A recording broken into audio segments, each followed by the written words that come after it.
Good evening and thank you for joining us tonight. Wisconsin environmental groups are urging state lawmakers to make clean drinking water a top priority. A new report gives the state a failing grade for its policies on addressing lead in school drinking water. Rose Schmidt explains how one local school district has taken strides to address the issue. Rose? Yes, well, the report says most schools still have fountains or faucets that contain lead, but they're not currently required to test for it. The problem, testing is costly, adding up to more than $100,000 when the Madison Metropolitan School District tested district-wide back in 2017.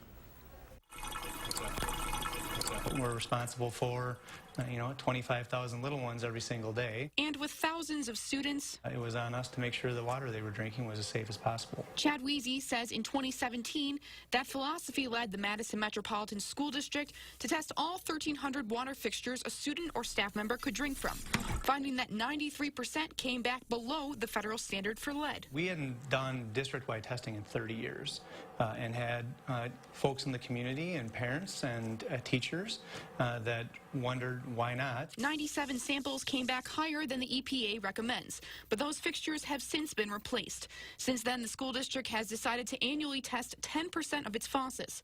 But Madison is in the minority of school districts that test at all.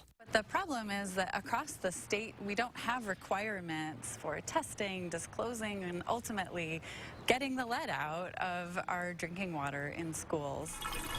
The group Wisconsin Environment is asking state lawmakers to pass Governor Evers' budget proposal, which allocates $40 million to support lead service line removal. But as for whether that will happen, Republican leaders aren't saying. I feel like the simple answer was to just say we're going to have government pay for all these lead letter replacements, but the number nationwide is trillions of dollars, which we will never have the ability, at least in Wisconsin, to be able to do things like that everywhere across the state. Assembly Speaker Robin Vos has created a task force of bipartisan legislators to address water quality issues, and he says it is a problem he's open to fixing.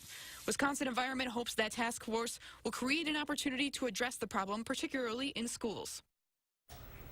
The report from Wisconsin Environment says that most schools, while they have fountains or faucets that contain lead, they're also pushing for schools to be required to disclose results when they test for lead and create a plan to remove that lead as well. All right, Rose Schmidt reporting tonight. Rose, thank you very much.